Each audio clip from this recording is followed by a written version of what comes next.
எல்லா புகழும் இறைவனுக்கே.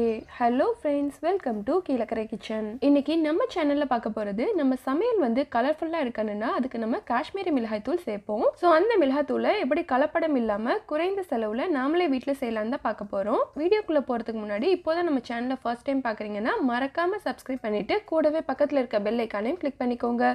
இப்போ வாங்க வீடியோக்குள்ளே போகலாம். இந்த காஷ்மீரி சில்லி பவுடர் செய்கிறதுக்கு நான் 1 கிலோ காஷ்மீரி மிளகாய் வாங்கியிருக்கேன். இந்த மிளகாய் பார்க்குறதுக்கு நம்ம நார்மல் மிளகாய் அளவு கூட கலர் இருக்காது, நல்ல டார்க் கலரில் இருக்கும், சுருங்கி போயிருக்கும். இதுவாக வந்து கலர் கொடுக்க போகுது அப்படின்னு சொல்லிட்டு நமக்கே ஆச்சரியமாக இருக்கும். பட் அரைச்சி பார்த்தா தான் நல்ல கலராக இருக்கும். இந்த மாதிரி பாக்கெட்டில் உள்ள எல்லா மிளகாயும் உடைச்சி ஒரு பிளேட்டில் கொட்டிக்கிட்டேன்.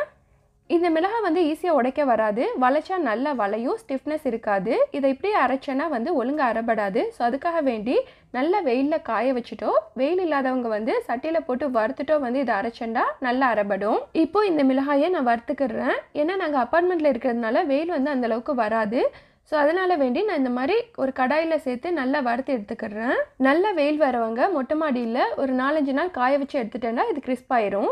ஃபஸ்ட்டு மிளகாயை சேர்க்குறதுக்கு முன்னாடி கடாயை நல்லா சூடு பண்ணிவிட்டு அதுக்கப்புறம் சேர்த்துக்கோங்க. அப்புறம் வந்து தீயை லோ ஃப்ளேமில் வச்சுட்டு நல்லா பெரட்டி விட்டுக்கிடலாம். இது எல்லா சைடும் நல்லா ஈவனாக வறுபடணும். இதை கருக விட்டுறாதீங்க. ஆறுனதுக்கப்புறம் தான் வந்து இது நல்ல கிறிஸ்பினஸ் கிடைக்கும். இப்போ இது நல்லா சூடாயிருச்சு. ஸோ கருகவும் இல்லை. இதை நான் எடுத்துகிட்டு ஒரு பேப்பரில் கொட்டிக்கிறேன்.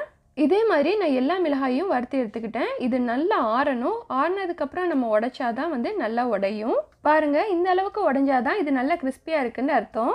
இந்த மாதிரி பாக்கெட் பண்ண மிளகாயில் தூசி துரும்புலாம் அவ்வளோவா இருக்காது. ஸோ அதனால் நான் அப்படியே வந்து வறுத்துட்டேன். பட் பார்த்தோன்னா இதில் 1-2 வித்தியாசமான மிளகாயும் கடந்துச்சு.